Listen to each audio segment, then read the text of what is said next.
Hi, this is Lady Adey from Keep Unfrozen and Pink Parties Press. Now, you know me a little bit by now, and you know I do love books.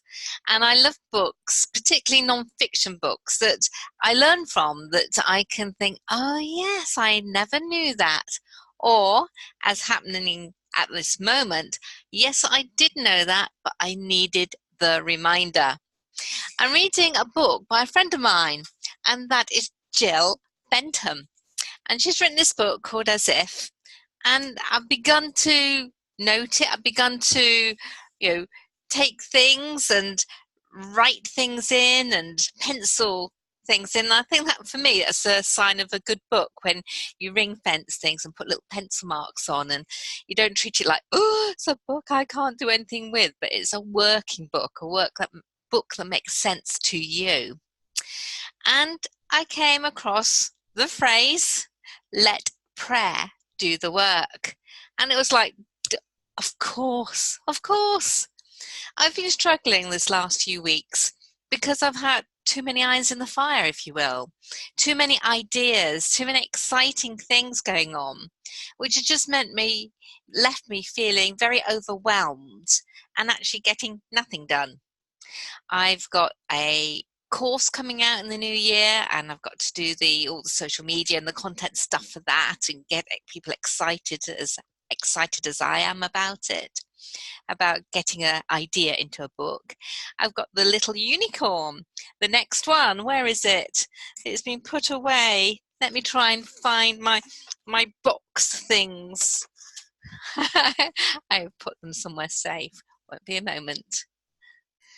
I'm back and I've got it. Yeah, we've got the little unicorn, and it's having a very interesting response.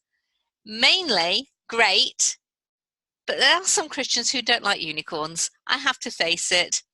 It is what it is, and they're not going to buy the book. But for me, for youngsters to actually get the message of the nativity, that is the important thing. So it's promoting that, it's telling people about it, it's trying different things, like going to fairs, which sometimes work and sometimes don't. I went to one at the weekend, spent the whole Saturday there and sold 3 copies. But I did get a nice contact, a network, if you will, of somebody who is Christian. And I'm actually quite shocked when people say to me, Little Unicorn and the Nativity, is that religious? Because I think, well, isn't the Nativity religious? But yeah, interesting what people say. So that's out now. In the new year, I want to start the new programs of a collection, as I mentioned in the last video, a collection of stories from Christians and putting them all together. And incidentally, a collection from writers, young writers, children writers. So there's all these irons in the fire, and I'm thinking, yeah, I need to do that, I need to do that. And I have to remember, am I being focused on what God wants? Alongside that, I'm getting new clients, people who want to write their books, and I'm happy to publish it with them, but I need to check that they are on the same wavelength as I am, that they are people not necessarily of faith, but have some kind of understanding of faith and some empathy of it. Because otherwise we are trying to do things and we're not necessarily together. My phone's just pinged. Hope you don't mind that. But at the essence of it, I've realized I haven't brought these things to God in prayer.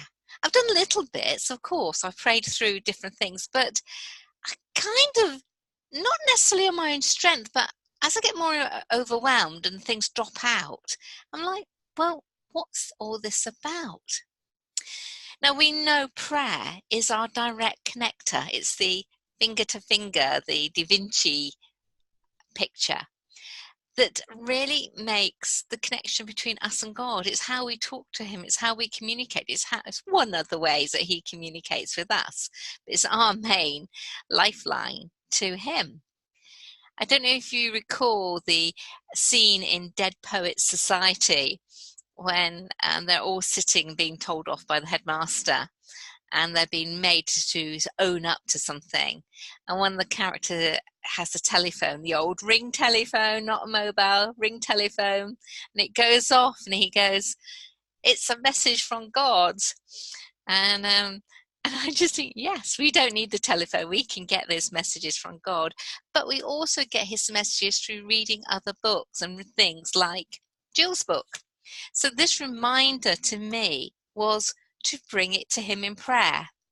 I tell other people to do this. I know this. I know it deep down. But when I find that I'm not doing that, I can go slightly off course, or I don't have the clarity that I need to get things done. It doesn't matter if I have 101 things to do. I can do them if I know what I'm doing, how I'm going forward, and the way is clear. It's when it all gets a bit murky. Do you know what I mean? A little bit uncertain. And is this where God really wants me? Is this what I should be doing? Am I chasing money? Am I chasing ego trips? Am I chasing other things, or am I being solid on what I'm doing is exactly what God wants me to do, because he uses my personality and he uses my skills, and I can be really happy in that place. The moment I start being not happy and comparing myself with others, coming up short, making decisions that don't work out, I kind of think something's not right here, and I have to take it to him in prayer.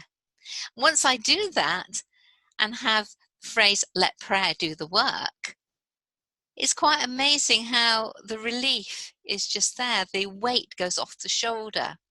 Jesus took everything to God in prayer, and he let prayer do the work because he knew he could stand on it. He knew that was at the actual, the cornerstone, the foundation.